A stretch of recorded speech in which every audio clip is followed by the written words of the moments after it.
Thank you for for hanging out having with us me. today. Yeah, we're so excited.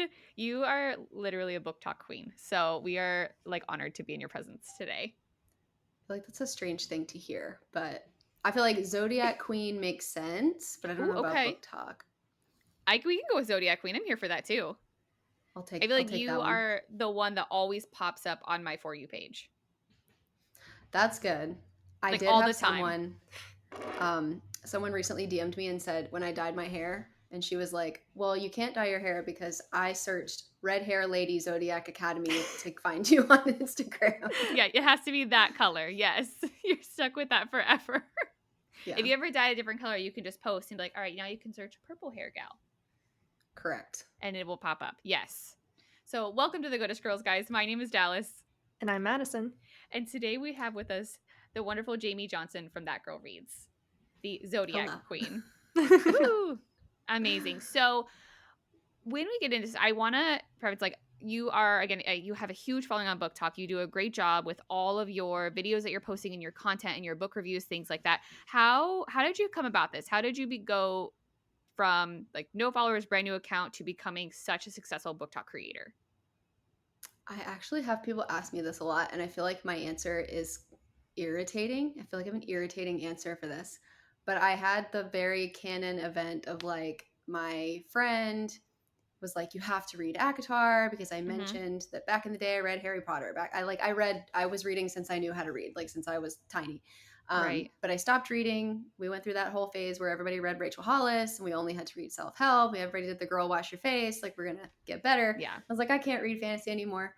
Um, but then she made me read ACOTAR, and I liked it. I didn't like it, but then I liked it when I got to A Court of Mist and Fury, and then I was like, oh my gosh! And then our whole conversation turned into like an Instagram group chat that was us sharing ACOTAR memes, and then they got tired of talking about it. And I just like was in there sending memes to myself, and I was like, oh, Yeah. this isn't funny anymore, I guess.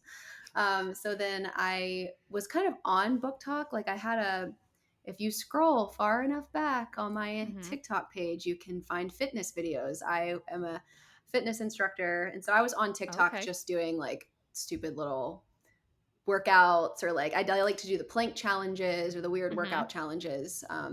So I was doing those. And then I was like, what if I talked about a book or something? So I think one of my first ever reviews is like, it's either a review for Divine Rivals or it's something really random, and I don't even Mm-hmm. look like myself, but I was just like, let me talk about this book, and I sat in front of my little tiny bookshelf. This didn't exist. um and so I just started posting reviews, Mm-hmm. and I feel like it was fine. And then I was posting memes. I posted the first ever video to do well was like the elf meme where he's opening the little box and it Mm-hmm. pops in Oh his yeah. face. I did one of those for like what it's like to read How Does It Feel? And everybody was like, yeah, that is what it's like. And then I saw Mercedes talking about How Does It Feel? And I had all these like book talk idols, and I was like, well, maybe I Mm-hmm. just make my own. And then I mostly just started looking for things that I didn't see. I was like, I want a Resand book boyfriend, but I don't see any videos on that. So like my first pop off video was like, if you like this book boyfriend, you got to meet this book boyfriend. Yeah. That was like 2.5 years ago that I made that video. And then I just did it. I don't know if that makes any sense, but like I just Mm-hmm. posted what I wanted to talk about. I don't have a blueprint. I do kind of have a schedule now, but like back in the day, I was like, this is what I want to talk about, or this is what I want to talk about, and this is what I haven't seen other people talk about, or this is what I've seen people asking for. So, like, I did think about what Mm-hmm. viewers would want to see because I wanted to have a conversation about it. But on Instagram, I literally posted and ghosted. On Instagram, I was like, I'm scared of Instagram. I don't want to be here. um, Yeah. and then people just started asking me for things. So I don't Mm-hmm. know if that answers the question. It started out, I was just posting to talk to people. Mm-hmm. And then I started filling gaps that I didn't see as far as like recommendations or what I would want to see. And I like to talk. I'm an Aries and I'm a know-it-all. So I know everything about everything. So that's why I do the big long form book stacks, because I'm right, and I'll tell you why I'm right, and I'll tell you all of these, like why you need to read these. And a favorite pastime of mine is lightly arguing in the comments. I love a good little like comment debate about whether or not I'm right about something. I'll ask you guys what you think about it. The Red Rising trilogy is a trilogy, and everyone likes to tell me that I'm wrong about that. But no, now I just like post every day. I am now just trying to keep up with my TBR. So videos that I make now are about like me frantically trying to read all of the books that are now available for me to read that I didn't know existed. And I feel very overwhelmed, but I just talk about what I'm reading. I don't know. And now I have no plan. Now I have no plan. Actually. That is amazing. I don't think that's an irritating answer. So I thought it was great. Yeah, you started somewhere, you started at the beginning, you kept consistent, and all it takes is one video. One video to take Yeah, it off, one was. I short to take remember the off. video. Yeah. Yeah. And then people are like, "Oh, and now I know this girl," and then the algorithm's going to put you further and further up, and then people are going to see you. So, and I love that you were able to do that, because I think some people sometimes maybe get discouraged, or they are like, "Well, this hasn't taken off yet, or it hasn't happened yet." I mean, I feel like even in our podcast, sometimes it feels that way too, like behind the scenes, where you're like, "It still isn't working, or it still isn't blowing up yet." Like maybe one day, but one day there's going to be one video, and it's going to happen, and it's going to go all over the place, right? So I think if you're doing what you love and you're happy doing it, then that's all that matters. I have a I question. think, yeah, go ahead. Go ahead. Oh, I was gonna say, if anybody wants real, like, personal, concrete advice for like what I find that works if I'm trying to make something work, Mm-hmm. is like, if you get inspiration from another video, like if you were to ever see my video that's like, if you like this book, boyfriend, read this, Yes. whatever, do it in your own way, because I feel like those blow up, and those have Mhm. now blown up so much that like I can't even make them anymore because there are so many of them. So it's like, Right. and then so when I see someone's like, oh, I really like that hook, I like that she said that, like, here, that she caught my attention with this line, I'm like, how Mhm. how would I say that? So like even when I make my video, like I don't say it exactly like that. I think people on TikTok and on Instagram will be like, I've seen this before, and now Mhm. there's a lot of book talkers, so it's much harder. It's harder advice now, but like, if you should find inspiration from other people and see what they're doing Mhm. and do what you like. But I've seen a lot of like direct, let me do this exactly, and Mhm. that's just like, people want to see like, what is your take on it, or like if you disagree, or make it slightly controversial. Like if you have a book rec, like I love to start mine out with like, I hate Zayden, but here are books that I like, and that riles people up. That's all I had to do is just Yeah, say it sure does. something. And then the book video is not even about Fourth Wing. It's just like, Right. watch out, but here's some books. You caught them. They went red hot Yeah. immediately, and they were like, "No, I have to watch this now." They do. That's Yeah, they so do. Be funny. kind of Mazel. mean, be a little bit mean. Yeah, just a smidge. Just a Just little. enough to keep them around. Everything is better with a little bit of hate sometimes. That's how I cook. Yeah. Yeah. That's how I make a good Sarcasm. dish. Yes, Yeah. Oh, yeah. exactly. Mads, what was your question you had for her? So you said that you find Instagram sometimes like a little bit intimidating. I feel like I have the opposite problem where I find TikTok to be more intimidating. So for anyone who wants to get started in this, would you recommend starting a book talk over a Bookstagram? So it's a weird development. I don't find Instagram as intimidating now, but when I first Mhm. started posting on it, I did. But I think, honestly, I think TikTok is a good place to start because it'll give you a backbone. Like, TikTok will let you Mhm. know if you post a bad video. It will make Yep. it will hurt your feelings. It will make you feel like you're not good enough. Like, TikTok, Yeah. Tough love. the hardcore bullies me every day. But it's also where the funniest, like, people who are like literally going to connect directly to you come from TikTok. Mhm. Like, you'll post a video and I'll say something like, the guy from Court of Ravens looks like Davey Havoc in his 90s era, and there will be someone in the comments every time, only on TikTok, that's like, I know, I want that, I want Davey Havoc in the 90s. And I'm like, you can't really get that on Instagram as much, Yeah. or there'll be Mhm. a few, but it's like, you find your best friends in the comments on TikTok, and then Mhm. you can move to Instagram when you have a plan or you have an aesthetic. Like, I had colors that I liked when I finally went to Instagram, and I had like Mhm. a setup that I liked. So Mhm. I went to Instagram when I was like, I know how to make videos. Now I can just sort of go on here. And then Instagram ended up being where I made all of my real life friends. So I see the same people in the comments and digitally on TikTok, and I feel like I Mhm. know them, but on Instagram I've made a space where like we hang out in person now. So it's kind of weird. It's flip-flopped. I still think TikTok is a good, like, if you want to throw yourself into the fire, try it out over there. And then come to Instagram when you have like your brand, I guess. I don't know that I had a Mhm. brand when I came to Instagram, but I had more of an idea of what I wanted to do. Instagram wants you to know what you're doing when you come Yeah. to them. Me and That's the fair. algorithm on Instagram, we have beef right now. I don't know who I angered on Instagram, but it was like, no views for you. I'm like, cool. No Fun. It's views so for you. strange. It's really I know. strange. I was in a Hype Girls group chat and I was literally texting like, is anyone else having trouble with their views? Some of them are like, yeah, like I'm getting like only 100 or 200. I'm like, cool, I'm not the only one.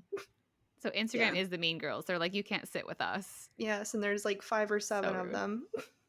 The algorithm, yeah. Although I think TikTok and Instagram algorithm have gotten together recently because they both feel kind of mean right now. Okay. No. For the algorithm. The community Yeah, though is not the like, community. Yeah.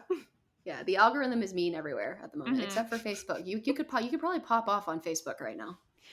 We actually have more followers on Facebook than we do on Isn't our it TikTok. crazy? Which is, I was like, what is happening here? And I'm not even consistent on posting on our Facebook. But there it is. No, I'm I like, never even "Hi, reply to a guys." single comment on Facebook. Yep. The only time I reply on Facebook is when I see someone say something wrong and I'm like, no. But the Aries in you comes out. Yeah, I And can't she's read like, those. actually, that's Yeah. so funny. Community-wise, Facebook is where the actual rude people are, but there are some nice people on Facebook.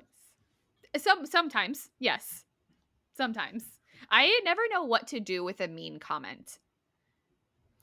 Like So I actually have some advice. Oh, yes, tell us, please. It's very personal, and I'm sure some other people would not do this. I screenshot all of them and put them in a Google Drive folder, and I'm saving them because I'm going to read them all to the public one day. Fun. I can't. That's hilarious. But I feel like I've kind of developed a hard skin now, I guess, because now at the moment I have my folder and I feel like they're not mean enough. I'm like, they're not mean enough to share yet. And I know there's some mean ones in there. Right. Well, and I feel like sometimes it's not when people comment, like it's not necessarily mean to us. So like when we post about like, cause we deep dove Quicksilver from start to finish, we interviewed like Anthony and Stella and Callie and all of them. And so obviously we posted when the deluxe cover came out and then people went on there and they're like, man, this cover. I was like, you don't have to buy it. Yeah, you have one already. Yeah, go be mean somewhere else. Also, we're talking about good audiobook. Yeah, I was like, go be mean somewhere else. Like this is a no hate zone for that book. So it's just interesting. I wonder if we should screenshot ours too and save them. Yeah, it's really on our 1 year kind anniversary. of fun. It's cathartic. Yeah, I like to go back and reread them sometimes because now I can laugh at the really mean ones. I'm like, what were you doing? Even if they love or hate you, they're still thinking about you, and that's what counts. Yeah. So speaking of your zodiac sign that you mentioned earlier, you're an Aries, and you are again the zodiac queen. We have a couple questions about the series. So my first question is, how did you discover this specific series? Because the series itself is massive. How did this series find you? I read ACOTAR, and I cannot remember which one I read second. I think I went immediately from ACOTAR to Throne of Glass, but I just remember it was during Christmas, like before Christmas. I was like, I like ACOTAR, but like this has been my spicy awakening. And I was like, what? I think I searched in Google, like, what's like a darker version of ACOTAR? Like what's ACOTAR, but like, cause ACOTAR was a little, I didn't like, no spoilers, but I didn't like the ending of book 3. I didn't like how like, it was. Same. And I was like, what can give me a little something emo? And Google was like, Zodiac Academy. And I was like, okay. And so I looked up and I found a passage that now in retrospect, I think comes from Darkmoor Penitentiary. I don't think it comes from Zodiac Academy, but it was literally talking about, or maybe I don't know. But it was a prison setting and they were like having a spicy moment through the bars. And it was written really well. And I was like, ooh, I'm going to pick that up. So I put it on my stupid Christmas wish list and my dad got it for me. No. So, oh my God. Yeah, he got it for me. And I was like, thanks. Okay. I'm not going to tell you what this is. It's a great book, I started Dad. reading it. Yeah, it was great. He doesn't know what he's done. I started reading it the day after Christmas and I did not like it. I was like, this is not good. I actually probably hate read Zodiac Academy up until like the last quarter of it, which is, my origin story of why I tell people, keep going, keep reading it. I hated it. And then I got to the end and I was like, okay, but I don't have anything else to read. If I had something else on my TBR, I might have never finished Zodiac Academy. That's a terrifying thought. But then I read book 2 and that it was from there on. But I literally just Googled what is darker than ACOTAR, and that's what came up. And then my dad got it Right. for me. Okay. So I started book 1 and then I got distracted in life and I didn't open it back up. You're telling me we should open it back up and we Wait, should continue through it. you No, have not finished this Zodiac is why Academy? I'm asking you because I want you to convince us to read it and then convince all of our listeners to read it as well. Because And I I picked it have up and not then I read got it. distracted and we want to go on this journey, but I have questions about going on this journey and I want Okay. to ask the expert right here So about keeping going on it. going through book 1 or on the So whole was it series? was book 1 that you like struggled to get through, correct?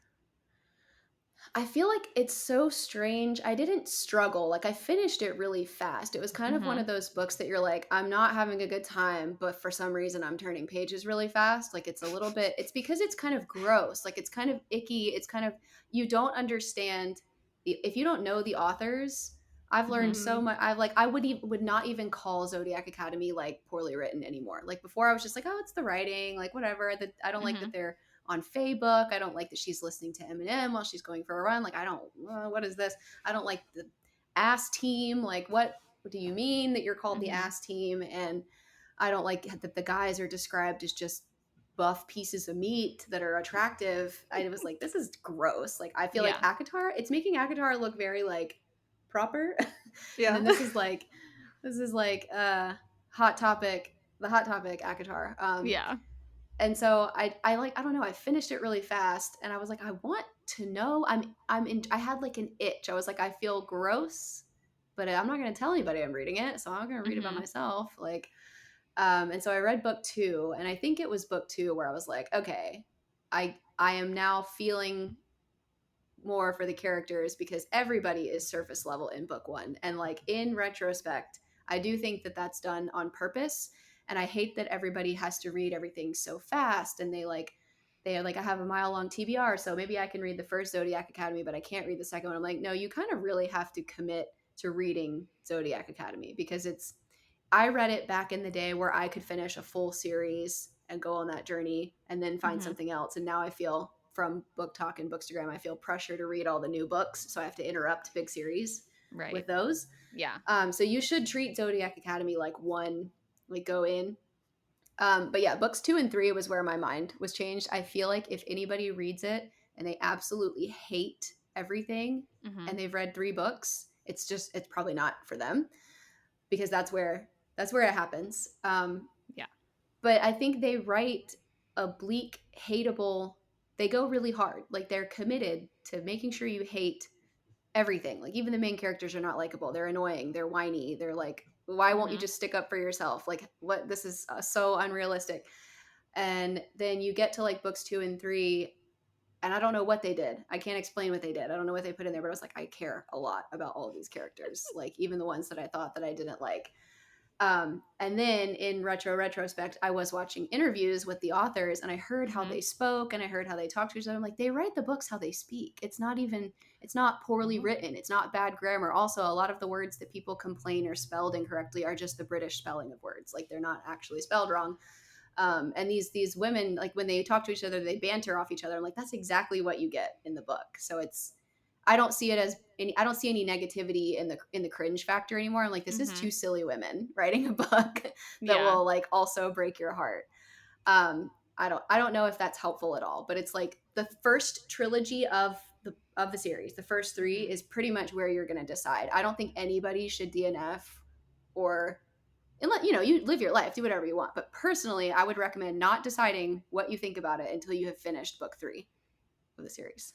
Okay. So and I know there's multiple reading orders and I know like online two different creators have different opinions about the order that it should be read in. So we want to do book 1, 2 and 3.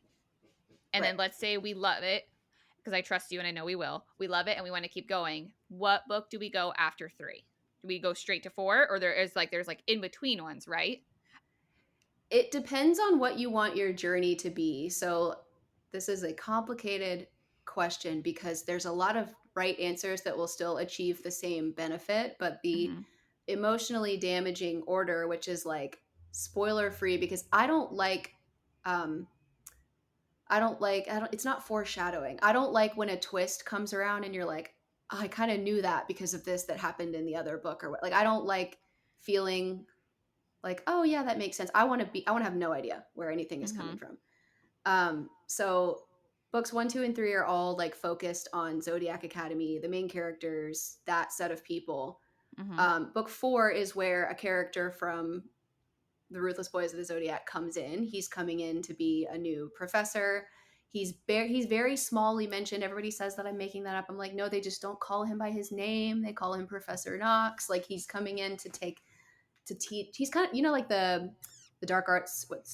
There was never anybody to hold the dark arts spot in Harry Potter. It's kind of like yes. that. He's coming in to fill a class that had an unfortunate thing happen to the other professor in it. But he you don't know it, but like, he is a huge character in another series, and he becomes a huge character in Zodiac Academy. So to properly tie those together, you need to then read his origin story, or you will know how it ends. I don't know what page it's on, but I've had to literally argue with people and screenshot the quote that says his wife and says her name, which is a huge spoiler for Ruthless Boys of the Zodiac, because that is the whole conflict. I promise I'm not going to spoil anything on here. The entire conflict of Ruthless Boys of the Zodiac is that Gabriel Knox, who is introduced in book 4 of Zodiac Academy, is what is it? He thinks that he's an Elysian mate. He had a vision that he's an Elysian mate with the main character in Ruthless Boys of the Zodiac. But he hates her, she hates him, and there are other people that she's interested in. So we don't know, and there's like unalivings, and like, you don't know who's left at the end of the series. So you don't know how it works out, or if it works out, or you're not supposed to know whether or not his wife is that person or someone else. You shouldn't know that.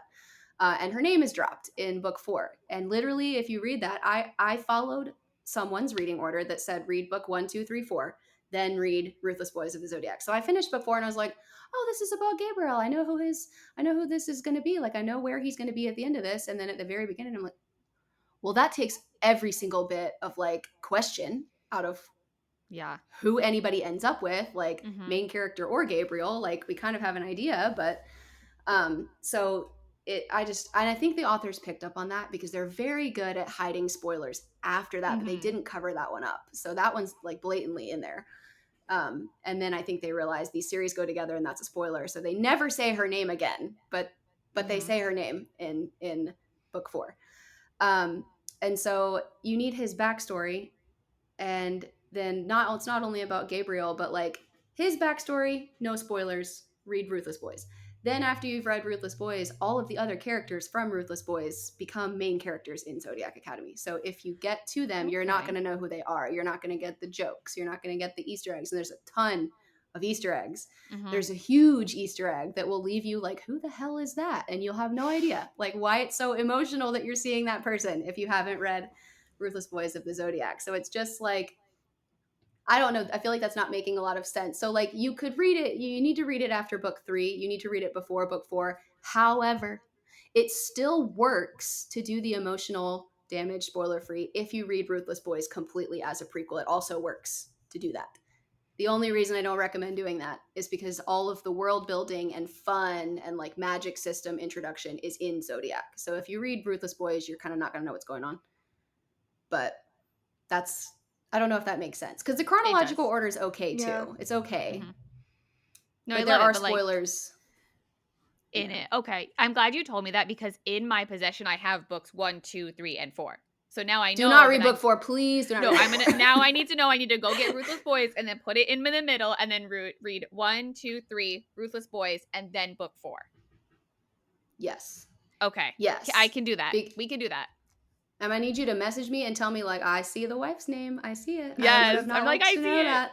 Thank you for saving my life from this spoiler. And it's not that big of a deal. Like, some people might not think it's that big of a deal. Some people are not bothered by that. But it did for sure, like, knowing who he was going to be with for sure, because I had read it in Zodiac, distracted me throughout the entirety of Ruthless Boys. Because there are plot twists that if you didn't know that, you'd be like, how does that work? And I'm like, oh, I know how that works. Like...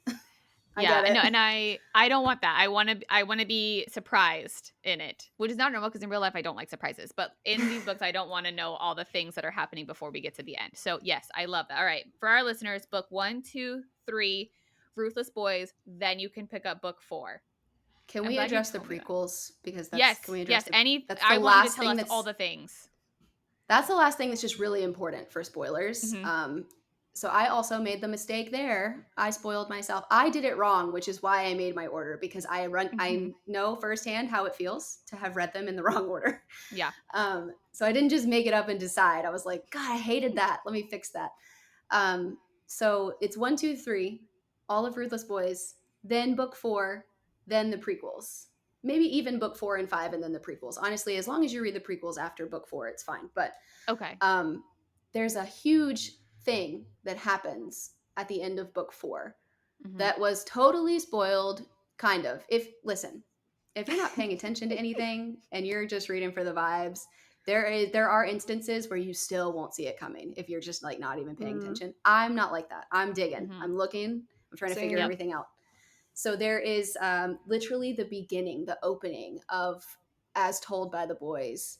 There's a scene with Orion and Darius, and I will not spoil it, but they talk about something specific Mm-hmm. that was mentioned in Ruthless Boys of the Zodiac that means something for like a love interest. There's a very you learn it in Ruthless Boys, and then it is shown to you in As Told by the Boys. And I was like, well, I know what that means. Dang it. No. So I don't like that. And then Yeah. it directly affected what happens at the end of book 4. I was like, I knew that I would have been so shocked. I would have been so shocked if I hadn't read that. It was so Mm-hmm. disappointing. Because there's just things that work in the world. There are things behind Elysian mates, which are like basically the fated mate version Mm-hmm. of Zodiac Academy. There are Yeah. signs when someone is a fated mate. You don't want to know what they are ahead of time. There are signs when someone is star-crossed. There are signs when someone, like, you learn all these terms in Zodiac Academy too. Like, you wouldn't learn those terms in Ruthless Boys. So you also might be like, what does that mean? What's an Elysian mate? I don't understand why Gabriel's so mad about this. And so you'll know the lore, and then Ruthless Boys gives you a little bit of insight on mate bonds and on how things work, and then you do not want to apply those to Zodiac Academy before things are revealed. Which there are 2 direct spoilers. There is a relationship spoiler, and there is a oh my gosh, what is the other one? There's 2. I don't know what it is, but the big one is the relationship spoiler, and they're both like in the first chapter of book 1, and it was horrible. It was horrible. I didn't like it. And that's why you read those. So books 0.5 and 1.5 have spoilers in them. They're not blatant in your face. It's not written out on page. So and so is going to do this, and so is going to do that. It's if you're paying attention at all, they are direct spoilers to like how someone's relationship will go. Okay. That also, again, might not bother people. It might not bother people. It might make them feel better to know what's coming, but I hated it. I did not like it. Yeah, well, for those who do not like spoilers. Whenever I was reading Throne of Glass, I had to be gaslit multiple times because they kept on like figuring things out before they happen. And my friend was like, well, that's a good idea. Like, maybe. And I'm like, no, you can't tell me I'm wrong. Like, you know when you're right. You know when something just makes sense. And I was reading it on my Kindle too, and I will like highlight and make my notes, and I'm like comparing things that happen in there in another book. I'm like, if these same things are happening, and like if this is the end result to this thing, then like it has to happen in this book too. And she's like, maybe. I'm like, no, I'm right. Just tell me I'm right. That's how I feel about Throne of Glass too. Like, I always tell people, this is just unsolicited advice. If you don't know anything about Throne of Glass, you should be reading Assassin's Blade first. If you want emotional damage. But if you know, if you've been on the internet, it doesn't matter. Really. I got spoiled for the end of Assassin's Blade. I like took a break, was scrolling on my phone, and someone made a fan art of the thing that happens at the very end, and I just see I know exactly what you're talking about. I can see it in my head. So I just panicked and I scrolled past, and I texted my friend. I'm like, I think I saw a spoiler, and I told her the spoiler, and she was like, maybe. And I thought I had more time. I thought it was going to happen later, and I was like, so the thing in fact did happen. And that's bad. Like, if I had read that as a teen, I don't think I ever would have seen Assassin's Blade coming. which I would have loved. It would have changed my whole experience, honestly, with Throne of Glass. If someone had told me to read Assassin's Blade first, I think I might like it even better than I like it. Yeah. Too late. I read Assassin's Blade last, so. Interesting. Like at the very, very end, like not even sandwiched in the middle. It wasn't my choice. I didn't know what I was doing. I bought the box set on Kindle, and Kindle put it last, so I had no idea that it even existed. Interesting. Oh no. It's bad. Yeah, I definitely recommend Assassin's Blade first if you really want to be emotionally wrecked for the entire series. Correct. I cannot look at Lavender Soap the same way ever. Yeah. Yeah. I told our producer a couple weeks ago, I said, if I ever hypothetically get into some accident, I go into a coma and I wake up with amnesia, here's the list of things, of books that I need you to have me read in this order. So I need you guys to have your own people to do that with. Like, have your order on paper of like this, then this, then this. I have a bookmark, you guys. I have a bookmark now. We made a Zodiac Academy reading order bookmark. Really? Yeah, it's in. I hate this phrase. It's in my bio. It's in the link in my bio. I don't like saying it, the bio. That's where it is. I would hold it up, but I don't know where it is. It's downstairs. And it has like it's really cute. The reading order on it. Mm-hmm. It's got the whole emotionally damaged reading order, front and back, 2-sided. That is adorable. Check marks on it. That's so cute. Well, you guys heard it here first. It's in the link in her bio. I will say it loud and proud. You guys can grab yourself one. Maybe we'll grab one too. Did you guys read Crescent City? We don't have to talk about this, but I just have a question. Yeah. We are currently deep diving Crescent City, but we're doing it a little bit different because we know that that series can sometimes be a little bit more intimidating. It has a lot of characters. There's a lot of the houses sometimes kind of scare people away. But now that ACOTAR 6/6 or 8, I don't know, whatever they're deciding, is coming out, it's gonna no spoilers. There may be some things that you need to know, obviously, in both books. So we are doing a set of chapters. So each episode, so like the first episode is chapters 1 through 7. So you have to read up to chapter 7, and then there's going to be no spoilers in that part of the episode. However, at the end of that episode, we're taking everyone to the House of Theory and Lore. So you have the option to exit out of the episode or continue with, then there's Across the Mass for spoilers from there. So each episode you'll have to read like 6 more chapters. So yes, to your answer. So you've read... Where are you at? So we personally have read Crescent City through and through multiple times, but on our episodes, we just released episode 2 this week, which is, we did episodes 1 through 7, and then 8 through 12 or 13. I'd have to look. I forgot. Like the last thing that happened was the thing that happens at the White Raven, if that makes sense. In our episode. The big thing? Yeah, that was my favorite part. I was like, well, I'm in. Yeah, it was wild. That's why I don't understand people say, and everyone has their own experiences and opinions, but when they say the whole book, like Crescent City is, I'm like, it's only 64 pages until something happens. Yeah. And it's wild. And I think people, they start to read it, and I truly think that maybe they get overwhelmed because of how many characters there are and how many, like, all the houses, especially if you do the audiobook, it tells you all the houses. And like, and you're like, as a person who, when I read it for the first time, at first I was like, oh, this is kind of a lot. So our hope is that when we are with doing the episode that we are, the way that we are, we're reminding people, okay, now you're meeting this character again. They belong in this house, or they belong with this one. And this is, Luna is this person, things like that. So we're hoping to help people enjoy the book as much as we enjoy the book. I still can't tell you any of the houses, so. That's okay. No, you don't have to remember them. That's all right. What did you think, speaking of that, what did you think of that series? I think Madison wanted to ask you about that too. Like, where do you think that series is headed? Crescent City? Yes, like the whole series. Really wish that Crescent City 1 had been a standalone. Or that each book had been about someone else. Because I think they took potentially my favorite female main character and also potentially the romance and ruined it. It was... Really? I don't like where we ended up in book 3. I thought was possibly the worst thing I've ever read by that author. And I love that. I will read other things. Nothing against her, but I was like, I'm disappointed in you for this. That is a hot take. I hate Bryce. I hate Bryce at the end of that book. I will be honest. Okay. I don't like anything about her. No spoiler, the tantrum that was thrown I know exactly what you're talking about. I know exactly what you're talking about. I will never get over it. I will never get over that. Oh And my the fact that that gosh. person had a redemption arc and it wasn't taken. So Ugh. Yeah. I'm upset. I'm letting it all sink in because I don't know that I feel the same. It was also just like you can cut this out if you need to. This is not a spoiler, but like, why did we tie it all up in a nice bow? Like, You mean like the very end? yeah, it was so unbelievable.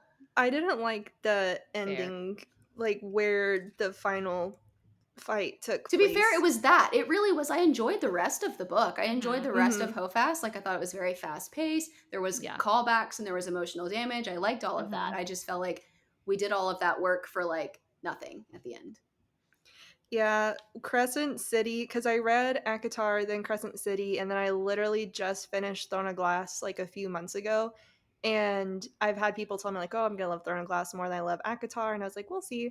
And I was texting my friend because I was very nervous because I feel like with ACOTAR and Crescent City, and this is one thing that irked me a bunch, is I'm like, she doesn't kill people off as much as I think she should.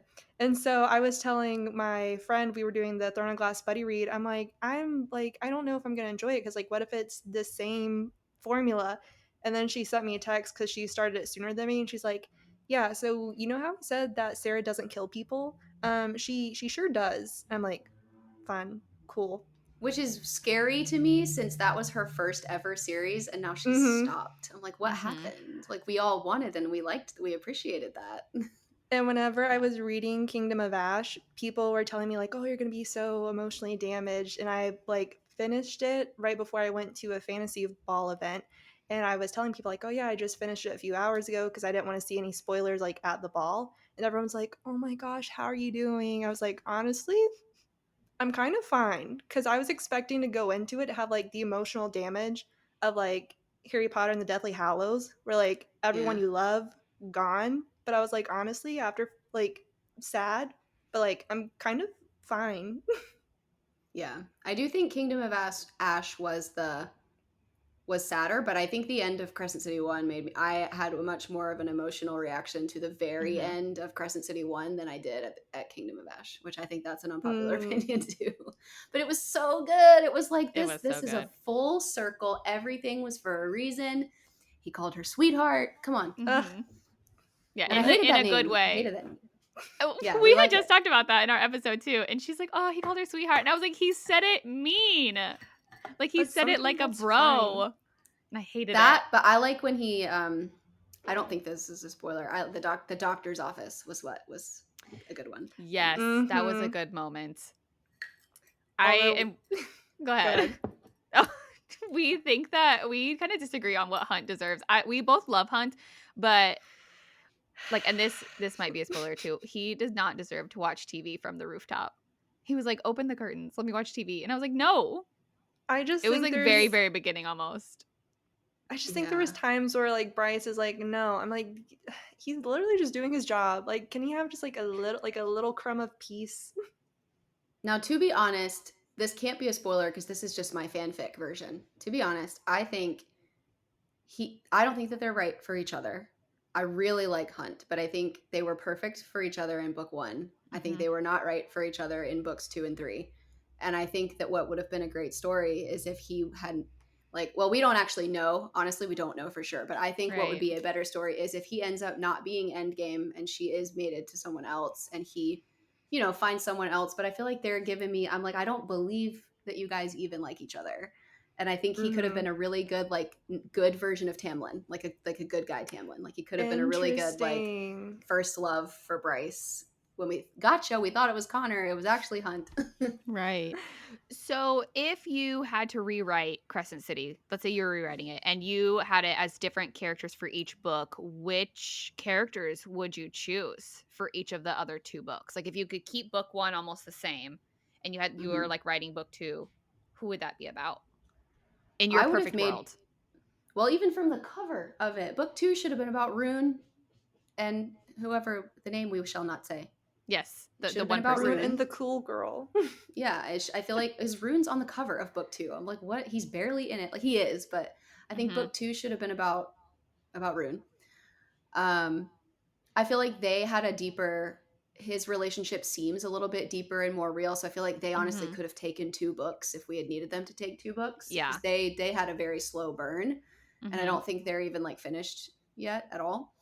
And then a lot of people, and me included, have heard and think that the 4th book is going to have Therian be one of the main characters. I don't particularly care for him, so I don't know how we're gonna make that Same. interesting.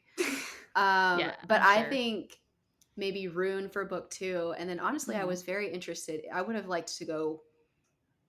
What? I'm just gonna sound really stupid. They're not werewolves. What are they? Are they wolf shifters? What are they? Yes, What is? you like Danica and the pack? Yeah, I wanted Yeah, to wolf shifters. go pack focus on them. I don't Ooh, particularly okay. like Ethan, but I feel like Ethan. we could have opened with that girl in her caged area. That I don't know what her name is. I forget people's name, but the other girl that Oh, I know who you're talking had a about. very disappointing ending also. Mhm. Mm-hmm. So Yes. maybe that. Okay, I also I think can see it that. didn't. Or book 2 could have been, or book 1 could have been Crescent City. Book 2 could have been about Rune, or maybe book 2 and 3 about Rune, Mhm. and then we could have had a prequel about Danica. Oh, I would like a Danica I prequel. need that with my soul. Yeah. Yes. 100%. I feel like some people love her and some people hate her throughout this series. I feel like she's super I don't know. I think there's a lot more about her that we don't know that maybe we will or will not find out. But I think a Yeah. prequel would be really nice and it would answer a lot of questions for sure. And it would be emotional, Mm-hmm. Yes, I it assume. would. She's been through a lot. Yeah. She had a lot of things going on. I love it. So yes, we are deep diving Crescent City. Again, we're trying to do Sorry. it that fun way. No, don't be sorry. That's great. These are great questions. And then we had some other things that we wanted to talk about as well. Madison wanted to. Do you want to go ahead and tell her what you think? Yeah. We need your opinion. We need your So advice. we have a new segment that we're doing. It's called The Goodish Girls and the Bookish Gentlemen, where we have our friend Josh. He comes on the pod once a month and we discuss books. And we thought a really fun thing to do with him is to recommend like a dark romance as long as he's okay with it. And the first one we recommended is Lights Out. And I say that Josh, not Josh, but like Josh is a cinnamon roll. But Dallas thinks that Josh is a golden retriever. So what are your thoughts? Or what is the difference in your opinion between a book boyfriend that is a golden retriever versus a cinnamon roll? Am I gonna end this? Am I gonna end this friendship? No. Maybe. Oh, Madison. I'm joking. She's like, I don't know. Sarcasm. So a cinnamon roll would be Ryder Draconis from Ruthless Boys of the Zodiac. Rude as hell. He has pain and lust written across his. He was laughably rude. He was comedically rude. I hated him too. You have to be sweet on the inside. I feel like the cinnamon roll, sometimes they're kind of dry on the outside. You could burn them a little bit, and then you don't know that they're sweet. I feel like a proper, what do you call it, characteristic for a cinnamon roll is they're not obviously a good guy, but then they're a really good guy on the inside, and only the FMC can bring that out. A golden retriever is, you know, that they're a good, like, it's just good guy. You get good guy from the beginning, which I think Josh was just so obviously a good guy. He was all, it was, we were in his head is one thing that kind of sometimes will ruin a cinnamon roll for you. If you're in their head, you know what they are, and we were immediately in his head, and I was like, he's a nice guy that's going to give her the spice and the action, but like he doesn't, I don't think he has anything bad in him. I feel like a cinnamon roll, like, potentially other people could see them as bad because they're only nice for their woman or for their man or for whoever they're with. Like they're not nice necessarily to the world. And then a golden retriever would be like well, I don't want to say that he's literally a wolf shifter. I would say Seth is a golden retriever. He's kind of mean though. He's mean in book 1. They can still bite, I guess. I keep naming characters that you guys haven't read about yet. I'm trying to think of a golden retriever that's like in fantasy that would maybe make sense, but I always have to look at my bookshelves. I don't read about a lot of golden retrievers. Mm-hmm. Personally, they're always side characters, and they're Mhm. all the golden retrievers I know are in the Solaria. The ones that I like, because usually I don't Mhm. like them. And I didn't like Lights Out, unfortunately. I liked it. Oh, Wow. I okay. had a good time. I Mm-hmm. Yeah. recommend it to people.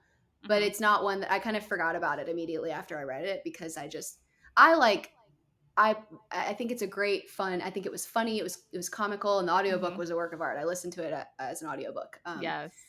It just didn't have it gave too like light and fluffy to me, and I also kind of get mad Mm. when people call it a dark romance. I don't think it's a dark romance, but Interesting. Okay, so we had called it an intro to dark yeah. romance. I Is call what it like we a Yeah. like. dark rom-com. Yeah, I think a dark rom-com intro would be good, but I also this might be an argument. This is just what I think. This is not me being an Aries. I don't particularly know 100% that I'm right, but I do know that if you define dark romance, Mhm. the dark part is the romance. So if you have a book that's like the world is dark, bad things happen to the characters, that's Mm-hmm. not a dark romance. That's like a romance in a dark setting. Mhm. Generally, dark romance is like the romance is questionable. Things that the two characters are doing with or to each other are questionable. And it can be on tiers, like they might not be crazy right Mhm. out the gate. But a lot of people personally will define dark romance as like bad stuff happens to characters and that makes it a dark romance and they're still in love. And I'm like, a dark romance is a dark romance, though. There has to Mm-hmm. be darkness, at least a little, in the love in the Mhm. story, like in what's happening in what these people are doing to each other, which is like it doesn't always have to be like non-con, it doesn't always have to be something crazy, like it doesn't always Yeah. have to be like Yeah. Haunting Adeline, but like it could be a bully romance, like they could be mean to each other, but they Mhm. would never like no one would ever cross that line or do anything. I don't know what I'm allowed to say on here, but like that would not happen and it could still be a Right. dark romance, but that's still dark. Like bullying someone is dark, or like Mhm. emotionally manipulating them or emotionally affecting them is still a dark romance because you're doing something to the person that you love, but you're still loving each other despite that, which is why dark romances are so deep and emotional, because it's like you don't surface level judge the person for all of the terrible. It's like two people who like understand each other so deeply that they're in love after like torturing each other. Mhm. So I don't know if that makes sense, but I don't think that applies to Lights Out, but I do get that it kind of, if you were to say, if you want to dip your toe into dark romance, these do have the vibes that you might see in a dark romance. So if you like this, you might could tiptoe Mhm. like a darkish romance. I think you could put it with other dark romance books and say like try this first. That's like definitely Mm-hmm. a good place to put it, is like prerequisite to dark romance. Yeah, it's like a little like sampler. It's a tester, Yeah. right? And so Yeah. like I went from Lights Out over to like Feather So Vicious, like that Oh. series. Yeah, I was like, oh, let's go here, which that ended up being one of my top tier series. Like I need to read it again. Like it's been a minute. I probably should read it again. But then I went Yeah. over a little bit more sideways to like King of Rock, Queen of Pain, like that kind of stuff. So I think I went too far to the right immediately. Not that I didn't like it. I did like that series as well, but I think that as far as my recommendations to others who maybe haven't dipped their toe in, I don't know if I have the right books lined up. So we would like to know what you would recommend for, let's say that Josh does like Lights Out. He thinks that that was a good book, and we every month we want to give him more of a dark romance book, but maybe just a smidge more unhinged, so that we're like easing him into that genre. What would be your next book recommendation? So I feel like this is going to sound unhinged, but I promise there's a reason for it based on what I just said about dark romance. But Mm-hmm. I truly think the Edge of Darkness trilogy, I've already told my husband he needs to read it. Like I think guys would love that trilogy. I'm gonna Like write it's that down. very Yeah. it almost doesn't matter. Like it's not a very it's got it is a romance, but it's not like it's Mm-hmm. so um it has less when it comes to like the people who are in love with each other doing toxic things to each other. It's got less of that in it. It is more along the lines of like the world and what happens to these characters is absolutely awful. Mm-hmm. And they are it's not a bully romance, but it is like an enemies to lovers. Like they don't like each other at the beginning of book one, but their entire story is like lovers to enemies to maybe lovers in the end. I don't know. We can't say, but they have a very they're very mean to each other. It is toxic, but nothing ever is like non-consensual. Like doesn't have any of that kind of thing in it. Like, you know, Haunting Adeline sort of makes you think like, does she want this? Whereas like the guy in Insatiable is gonna say like, I'm gonna stop whenever. Like I'm gonna be real mean, but like say whatever this word is and we're good. And so it's a lot more like it's safe. It's very safe in the romance area. That sounds weird to it's not safe. It's not safe because they're still really mean to each other. But like there is no non-consensual activity between the people who you were rooting for. There is horrible stuff that happens like that with other characters. Okay. But it's got a plot that's very like actiony and it's very gory. It's very graphic. I really want to be able to, this is how I'm going to sell it to you without a spoiler. There's a scene in one of the books where a guy that you hate, a person that you hate is getting tortured. He's getting kind of at this moment what's coming to him. And there is in the torture room area, people have been tortured in there. It's bad. It's graphic. There's saws, there's fingers, nails, all that kind of thing. There's a foot that has been separated from someone in the room. R.I.P. And there's a guy. There's two guys. There's a bodyguard and there's a guy who's doing the torturing. And he goes to leave. They're like, let's wrap it up. I'm tired of this. Like, let's let him sit here for a while longer. He picks up the foot and goes, think fast, and throws the severed foot at the bodyguard. And the bodyguard catches it. So funny. And you see it with, he makes like a face. He like holds it and then like has a freak out. And it's hilarious. It's so funny, but it's so like awful. It's like really terrible because the person whose foot it belongs to is sitting right there. And so it's like that's kind of how I describe it. Like it's really, really, really, really awful. And then you're also gonna laugh out loud at the horrible thing. So think about like Butcher and Blackbird and like kick that up like 20 notches. It's like that. I love the it. plot line is not feminine. It's not a feminine plot line. So the romance is not feminine. You get POVs from the guy and the girl and from other people. And I think guys would really like this book. Like I think husbands, if they're if they're interested, would like, this is a really good intro one. Okay. Yeah, I love it. Yeah. The Into the Darkness series, or the Edge of Darkness series, and that includes Insatiable, Voracious, and Restitution. Yes. And then there's a prequel about our main character's dad. Optional reading, but I'll be reading it. Okay. I do like he's a diagnosed psychopath. Diagnosed psychopath. Interesting. Let's read it. I'm in. Let's do it. I'm in. I feel like we were going to do maybe like the Butcher and Blackbird series next because I know that one's also like a little bit lighthearted. Yeah. But yeah, because I feel like whenever I got You could read that first. And then you'll see what I mean. Honestly, if you read Butcher and Blackbird first, you'll see why I connected them, but then they're not kind of not the same at all. Yeah. But we're gonna have him read it and he's gonna be like, what is this girl talking about? But Insatiable is unisex plot, I guess. It's for everyone. Anyone who's experienced trauma can read that series. Amazing. Yeah. Okay. Yes, because we want to give him a couple, like I said, one every month. So we'd like to have some options of like what you think that he would like. Because I said I don't want to give him something too crazy and scare him away. Yeah, because I feel like whenever I got into dark romance, I went straight off the deep end, and my friend recommended I read Does It Hurt by H.D. Carlton, and then I read The Haunting and Hunting, and then I have like the prequels and like the side stories of Haunting and Hunting, but I haven't read those yet. I haven't read those. And then I've also, everyone's told me if I liked Haunting and Hunting that I need to read Little Stranger. Is that by Lee Rivers? Yes. Is that by the same author? Because people are telling me I need to read that too, and I'm like, why? I'm going to read everything that she writes. I think that's probably good advice. There is also, I think Lee Rivers may have done Play first, I think, because that was in that was in Insatiable.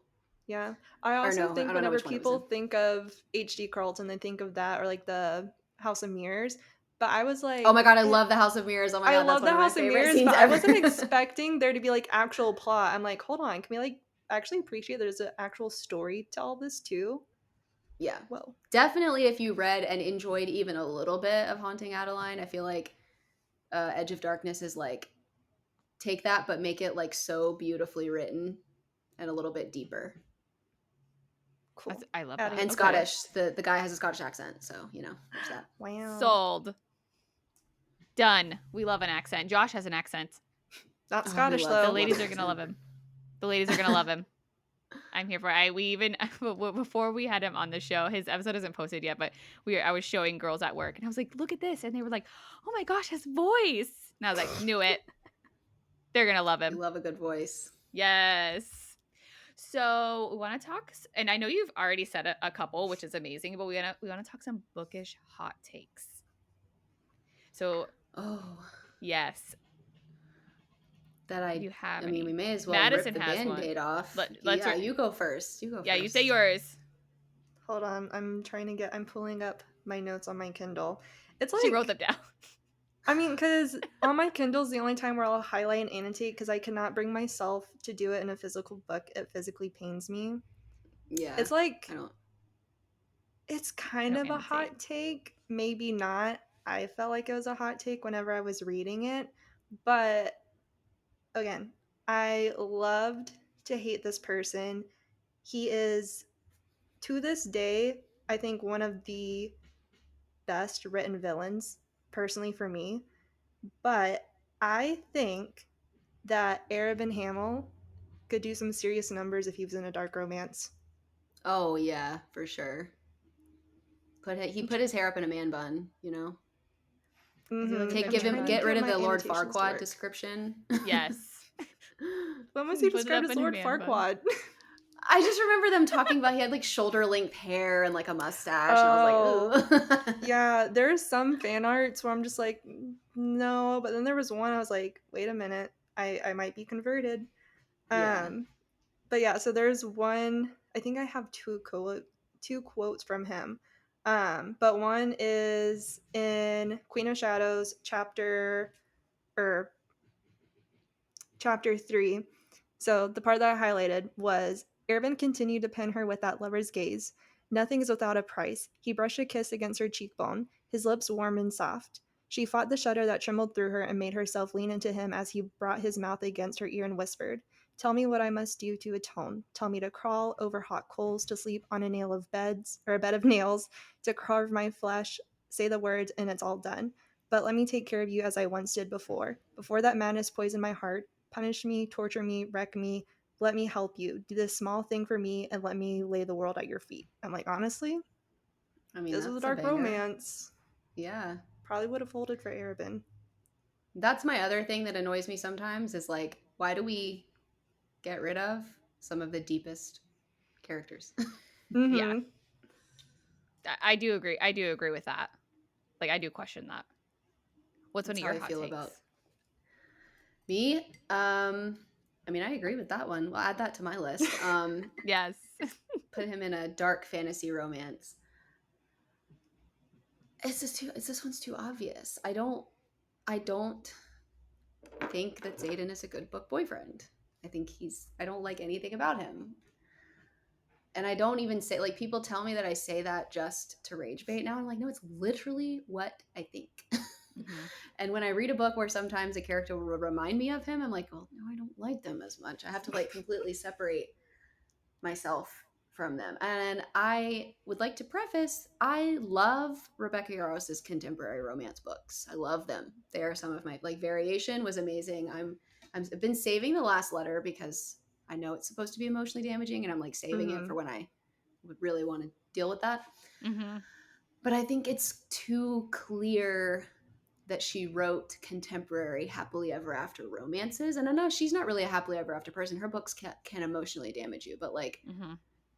I feel like that, I don't know, I almost feel like her contemporary romance is deeper and her characters have more dimension than they do in the fantasy series. So that's another hot take, is I don't think that it's the best dragon fantasy, but I don't think it's the canon dragon fantasy best book of all time. Like, I think it's fine. There's nothing wrong with it. I'm going to continue to read it, but I just, the way that I get literally treated like people want me to unalive myself because I don't like it. I'm like, really not that serious. Like, people get wild. Did he have you at all? What? Did Zayden like have you at all in like? Were you like, oh, I kind of like? And was there like a point where you were like, actually Yeah. no, or was it from the Well, beginning?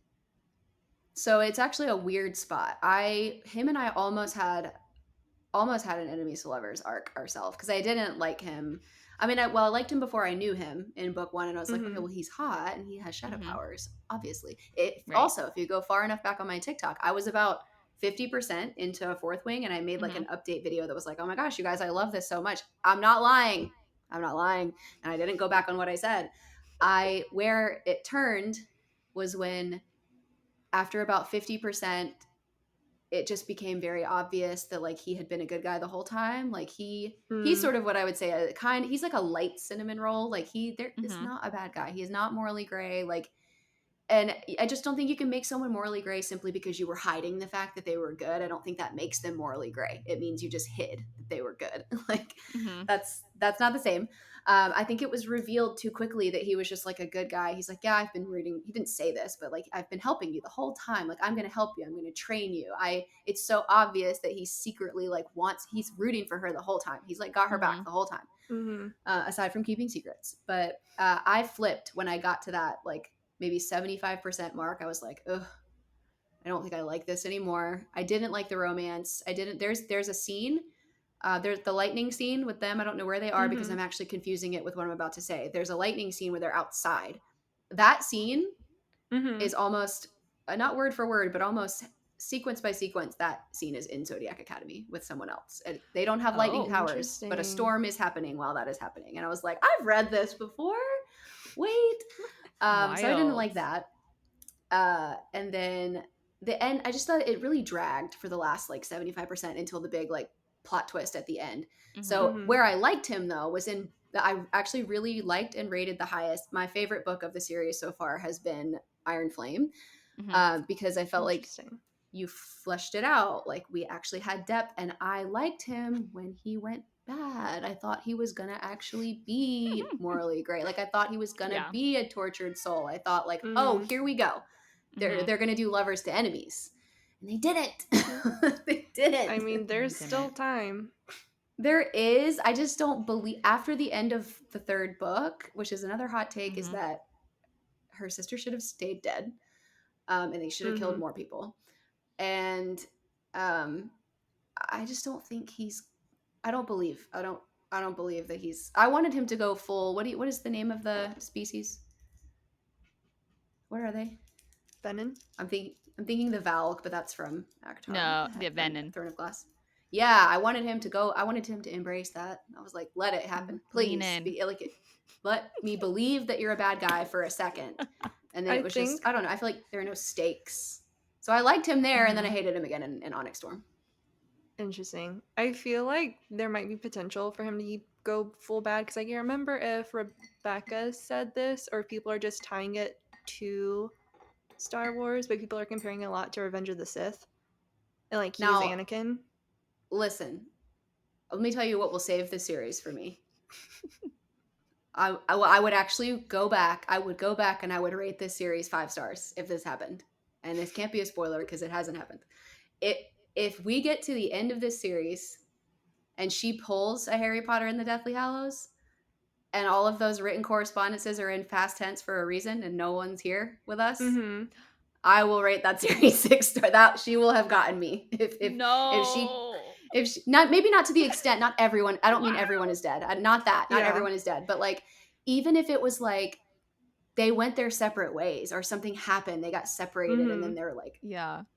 because it makes it sound like they found written correspondence in like some rubble of something. I would Right. literally kill them all if they were all dead Oh at my the end and we gosh. had a lost ending. I Oh would my god. bow down. I would say, Rebecca, you got me. You got me. When you said that, I immediately thought of the show. I immediately was like, "That's like Lost," because you watched like I watched like a million seasons, and then I got to the end, and I was like, excuse me, But it was so what? emotional. They did it well, though. I feel like they did it well. Aside from Yeah. the like whole thing having to end in a church, I think they could have picked a different location. But Oh, for sure. Yeah. everybody remembering all their memories at the end was like, I'm gonna cry for 30 minutes. Like It's we still haven't seen Sawyer's memories yet. Like, it Ugh. scarred me for like 2 years. Every once in a while, I'd be like, yeah, Oh my god, like that's really how it ended. I feel like the Fourth Wing fandom is so big and so like vocal. I don't know if they could handle it. I don't think they could I handle don't think that. they could. No one's ready for the level of emotional depth that I No. crave in a book. I'm just, I think they would sorry. throw the book across the room. I think they would That's what like I want to shut do. down. Mhm. I don't think that they could handle it. They would take their jackets from the Sox game and like get rid of it. I think it would crush them I too think much. she could do it in a delicate way. I don't think it has to be quite that severe. Yeah. Or even maybe we find out that like something happened and they meet later. We have not maybe they're immortalist. I don't want like the Notebook type of thing either, but like maybe Yeah. there's like a plot twist where like you think, Mhm. oh, and then I don't know, they find each other or something again. That's kind of I like that less. That's like more lame sounding to me, but I don't know. It could, because Rebecca Yarros talks about it like she's got Mhm. some like big master plan, and I'm like, Yeah. you're going to have to prove it to me. Mhm. There are gonna have to be some stakes in your master plan. Like, I don't want your Yep. master plan just to be like, oh yeah, Zayden and Viola have been in game the whole time. Got y'all. Mm-mm. We will Mhm. 1-star that series. Right now, it's still at like a 3.5. Like, it's all 3 books. I feel like Iron Flame was 4 Okay. stars. I think is what I rated it. But Yeah. That's yeah. fair. That's fair. And so is there like a book or a series that you think is the next big like book talk read that is coming down the line that maybe you haven't posted about yet, or something that you would like recommend? Because there is a ton Well, of them coming out right now. I just know that Eldritch is going to, not Eldritch, it's going to be good. Hollow. I know that Hollow is about to be really good, but I haven't read it yet, so I can't for sure. There's just no way that Okay. that's not going to be good. Yeah. It's a brand new series. I don't think it's related to Zodiac Academy, so I think it'll finally be like a new thing that they're starting. Mm-hmm. Eldritch, I think, is going to be good. I think that's supposed to be a trilogy now. I think it's kind of too obvious though that anything by Carrie Lake is probably going to be really good. Oh, for sure. I read, what did I read recently? I feel like I always have to look around at like what I have. I don't know for sure, and I might eat my words because I haven't read book 2 yet. But I read A Wrecking of Salt and Fire, which was like I just read it recently, Mm-hmm. and Anthony Palmini is one of the voices, if that sways you at all. But it's Always. kind of like Throne of Glass, Mm-hmm. sort of. It's the first book I've read in a while that seems to have multiple POVs. It seems like there's going to be Mm-hmm. multiple characters that we care about and multiple timelines that we're following, which I feel like I literally haven't read a book that has an epic like 2 to 3 POVs in it in a long time. This one starts off with 3 POVs. You have the man that our main character is betrothed to, her Mm-hmm. sister, and then her. And it's really it feels like the first book wasn't like blow me away good, but it feels like it's about to be, though, because obviously like the first book in Throne of Glass, people aren't saying Throne of Glass is 5-star, that one book, like it's the Mm-hmm. series that they talk about. Yeah. And I think if you separated Throne of Glass out by itself, like that would not be a 5-star read to everyone, as much as the other books in the series. But so like this wasn't like a 5-star, oh my god, amazing read, but I feel like it might be, maybe. And the Mm-hmm. main character is like a Shadow Daddy, or the MMC is like a Shadow Daddy pirate. But I also don't know whether or not he's endgame. So Okay. All right. I love it. We'll take the recommendation. I don't know. I feel like there are more. There are probably more, but like that one, it's very fresh in my mind. When you read the second book, if you post about it, we'll see it. Yeah, I'm gonna So we listen to it know. because I've been listening to it. It's duet narration, so Mm-hmm. I'm gonna Oh, I do love try to those. listen to it. I Actually, do love I those. can't remember if it's duet or if it's just multicast. I can't Oh, remember, okay. but I know it has 4 voice actors in it. It's got 2 guys, 2 girl, 2, and they're both. One guy voices the betrothed, and one guy Mm-hmm. voices someone else, and then the 2 sisters each have different voices. Nice. Okay. No, I love that. It's very complex. Yeah. So, one thing that I know you talk about a lot on your page and on all of your socials is what is true enemies to lovers, and why do we as readers get stuck on insta lust? Like, why is it? It's hard for me too. Like, even as a reader, I'm like, oh, this is enemies to lovers, but in reality, it's just insta lust. So, what is the difference between the two, and why is it so hard?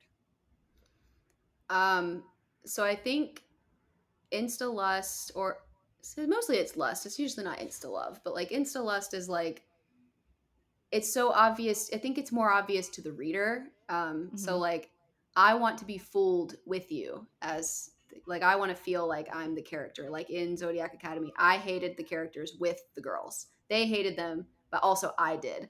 Mhm. So I think insta lust is like, you see a character, and to be fair, Zodiac Academy falls into this. It's just so it's nuanced, and it is overall like done better. But it's like you see Mhm. them and they're like, I'm obsessed. I'm obsessed. And they're usually, it involves like a trainer trainee, like they're helping each other, or they're like, okay, well, let's just agree to like work like in Heartless Hunter. Like, let's just agree to do this. But you're what happens, what's I think people are doing that's incorrect, in my opinion, is they're letting us into the heads of the enemies, and it's Mhm. obvious that we're the enemies. The first book of Zodiac Academy, you don't get a single POV from any of the guys, so they Mhm. look horrible. And then I feel like a lot of books now have the potential to maybe still trick you to being enemies to lovers, but you'll know that you'll go from having a POV and then you'll jump into the head of the guy, and he's a nice guy, and I'm like, well, this is not an enemy. And it's just Right. them repeatedly saying, I should hate her. I should hate him. And I'm like, well, clearly you don't. You don't. Mhm. Like, I think the characters have to legitimately hate each other at some point. It doesn't have to last forever, but like insta lust is like, I'm immediately ready to sleep with this person. I'm ready. I don't have any, maybe not an emotional connection, but they have like a meet cute. They meet and you're like, well, clearly these people are in game. Like, I don't want to Mhm. be able to guess who's going to end up together, Right. and I don't want to be in the head of the guy unless he's also crazy in his head. Like, Mhm. you go into the head of Cade Mitchell in Edge of Darkness, and he's crazy. He's crazy. So that's fine. If you're gonna write a crazy person or a guy that's actually mean, and we're in their head and they're doing mean stuff, Mhm. maybe that's believable. That's the other thing, is like when we go into Zayden's mind at the end, wherever that is, and I'm like, okay, so none of the things we've said about him are correct. So I think it's just it's revealing too much too fast. Mhm. So maybe the author, maybe the writer intends for it to be enemies to lovers. Don't let me know anything good about the main character, then about the guy or whoever the enemy is supposed to be. Maybe the FMC Yeah. is supposed to be the bad guy. I don't know. Mhm. And then true enemies to lovers is, to me, where I hate them with you. I don't want you to end up with them. I think they're disgust. Like, I'm the enemy with Mhm. this character, and then you have to convince me that I am also now obsessed with and in love with this person. I think it has to be believable, because if you're in the mind of the FMC and all she's saying is like, oh my gosh, I should hate him, but I don't. But I don't, Mhm. but I should. And I'm like, well, I'm hearing that you don't. I'm hearing that you don't. And I'm seeing that you like his abs, and I'm seeing that you think he's really attractive. And I'm seeing that like you guys have funny, cute little banter. You shouldn't have banter with your enemy either. Like, I don't think, unless it's done really artfully well. Like, why are you having banter and laughing with your sworn Mhm. enemy until maybe books 2 or 3? That's fine if you're developing a relationship. But like, I think people rush. I think people rush. I think people are scared that readers won't continue their series. I've actually Mhm. heard from some authors that they feel like they have to put spice in book 1 because people won't read it without that chili pepper rating. They'll be like, "Oh, what do you mean Mm, it's a romantasy and it doesn't have any spice in it?" I'm like, "It's the first book in a series. It's the first Right. book in a series. If it's a Exactly. standalone, you're justified. Fine." Yeah. So I've heard it, and I was very disappointed when I heard that. I'm like, that sucks. So that means you're just going to have to put these two characters together and have them have some meaningless, spicy moment just so that people Mhm. will pick the book up because they know that it's spicy. Like, and that's a thing that Zodiac Academy also did well. I'm sorry, that's just the example. And then Mhm. also Feather So Vicious did it well too. Is you have spice, but it's not with endgame characters. It's not spoiling anything. Like, you have tons of Right. spicy moments, but there's so many characters in the book that it's not Mhm. necessarily with the enemies aren't with each other at this point, but other people are together. Yeah. So I think that counts. You can do Exactly. it that way. mhm. Um, That's and then true. Feather So Vicious is like, I think you were going to ask me anyway. That's probably the top right now for like what a true enemies to lovers is. And I don't think Mhm. you have to go that extreme for it to be true. And like, I don't think he needed to do all of those terrible physical things to her that he True. did. But Mhm. aside from those things, you could tell he hated her. Like, you could tell he hated Mhm. her. And he, Yeah. maybe a tiny bit, you could tell that like he was kind of obsessed with her, but he hated himself for being obsessed with her. Like, He Mhm. hated her. Like he did not want Yes. anything to do with her. I don't know that she hated him. I think she was just more sad for him and like being like, why does he Mhm. pick on me? Like, why is he so Well, I think horrible she's to me? But confused too. She's yeah, like, yeah. what the fuck is going on?" So yeah, it wasn't two people hating each other, but I think like Yeah. he was her enemy for a long Mhm. time. Yeah. Um, I don't know if that made sense at all. I don't know if that No, made that makes that. sense. No, I like it. And then so we do want to do a little rapid fire of if it is true enemies to lovers or if it is lust. And then obviously our first one was going to be the Court of Ravens duet, but I question both, right? So I question because obviously it's like a reverse hammer, so why choose? So I question both relationships. Is one of Mhm. them one and one of them the other, or what do you think on that? Yes, one of them is insta lust at least. I think he had insta love. The other guy. Oh, okay. I can see that. He was never. He's sort of more like he gave.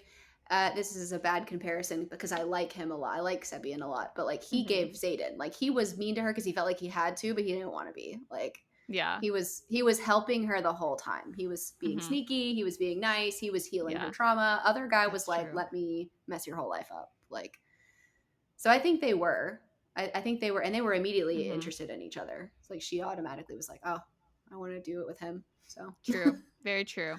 And then this next one I have not read, but I have heard a lot of things about it and I want to know what what you think about it before we go into it, which is Fairy Tale.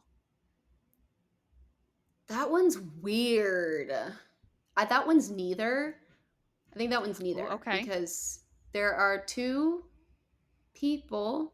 It Mhm. can't spoil anything for you. There are two guys that you would Mhm. be having any sort of interaction with.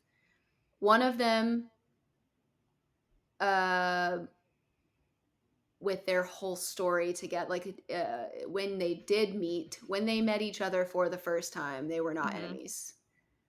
Second person that we see was just weird. It was just weird. Like they weren't enemy. They were like they weren't enemies. They weren't rivals. Mhm. I think she was just creeped out by him. She was just like, Mhm. "What is your deal?" Like, which I was creeped out by him. I don't think it has either. I don't think it has either. I think it has like a what would you call just like a romance where two people meet and that's it. That's their moment. I don't think it's like cheesy like insta love. It's like when people meet and they're soulmates and you know that they're supposed to be together. It's more something like that. You just like they just have a normal I met you and I fell in love with you relationship. Maybe Mhm. friends to lovers. I think maybe they're friends to lovers. Friends There's to friends to lovers. lovers and then there's a weird creepy guy. Like and then who knows what happens. But Okay.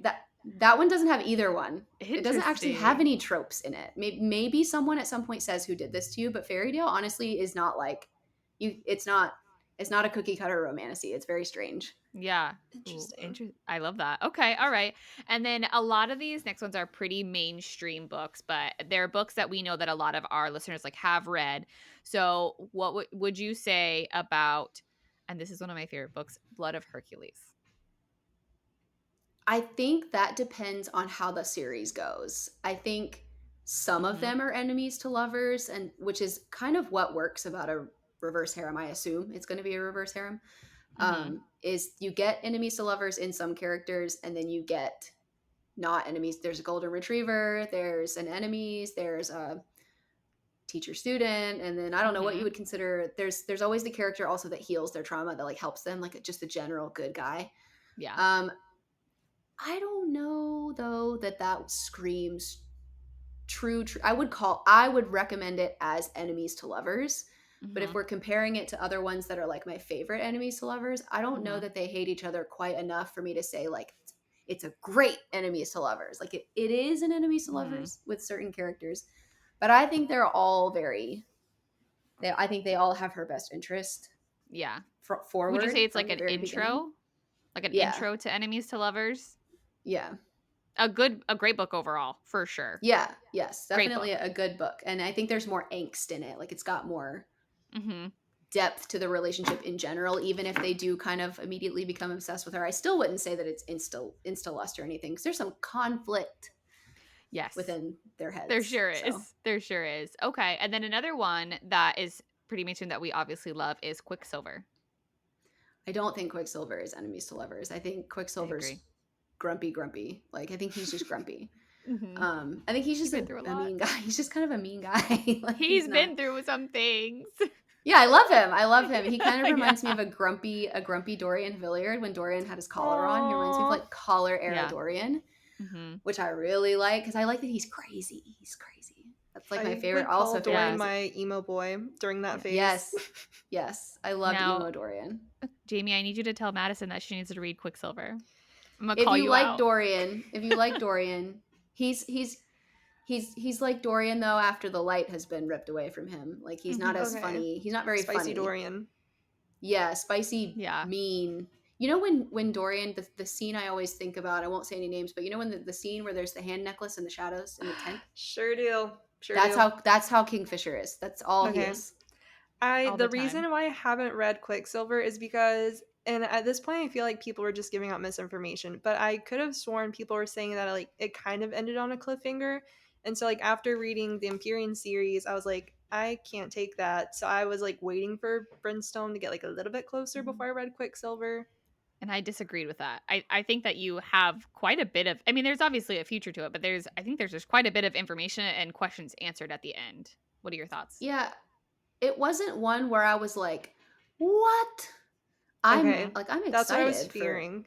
Yeah, I'm excited for Brimstone, but I'm immediately at so the end I was like, excited. I can't believe I have to. It wasn't one of those. It Mhm. wasn't one of those. Okay.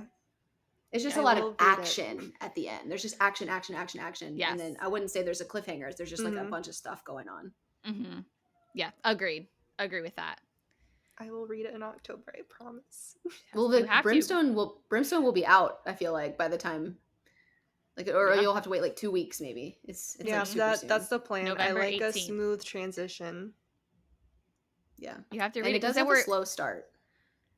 Yes, it does. But once you get through the slow start, then you just keep going, you get into it, and then you'll be hooked. I promise. Because then we're gonna deep dive Brimstone on our podcast. Yeah. I will read it, I Okay. promise. Yeah, we're going to New York in November for the release party. So our Oh, podcast that's will be there. exciting. I That's so wanted to go to exciting. that, but I think I'm going to be out of town. What's the date? Do you remember? November it's midnight on the 17th of November. Yeah, we're having our retreat. We're having a bookish retreat on that. Oh, that I did Fun. yeah. hear about that. Do you want to tell our listeners a little bit about that? We do, but yeah, we do bookish retreats now. This one is a little bit more themed because we are giving. Sorry, I'm getting the internet call.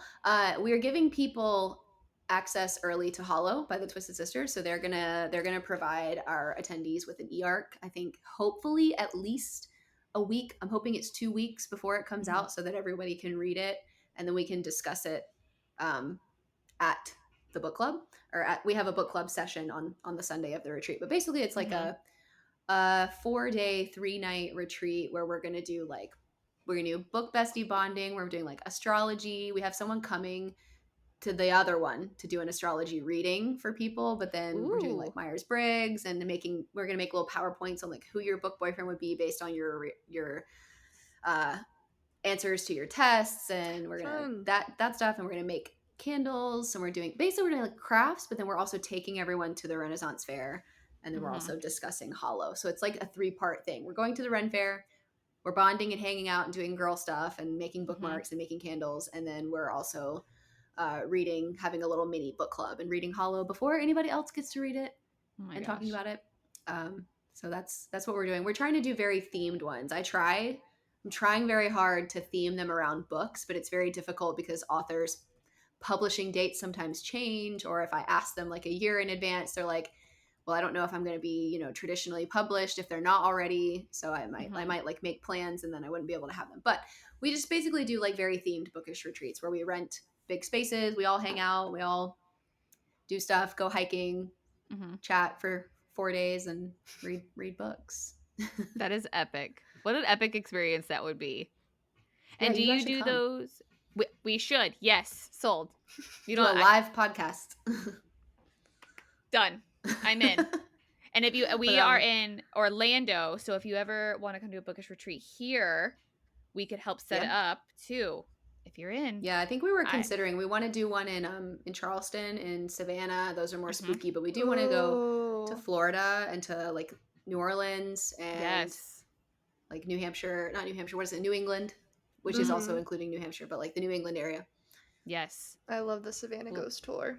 Yeah. Ooh, that sounds fun. That sounds very spooky. I loved Yes. it. Because my sister and brother-in-law, they live in Savannah, and so just for kicks and gigs, we went on a ghost tour.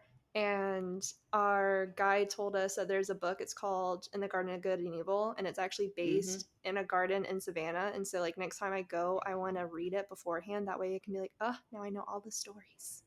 Yeah. That's epic. Yes, That's good. we are in. We want to go to your bookish retreat. I love that. Awesome. Well, thank you so much for answering our questions and hanging out with us. This was absolutely wonderful. My name is Dallas. And I'm Madison. And again, we have our amazing Jaimee Johnson here from That Girl Reads.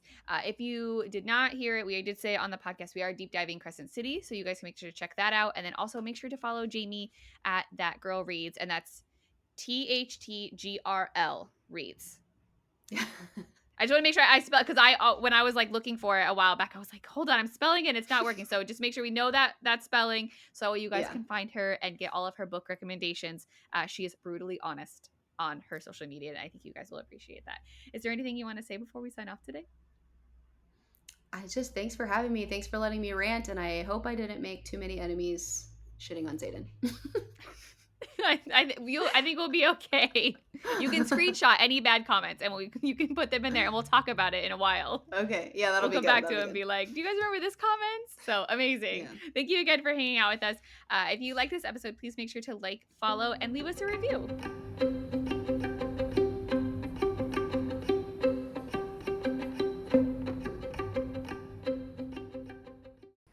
Can't get enough of the Goodish Girls? Follow us on social media for sneak peeks at our upcoming episodes and bonus content.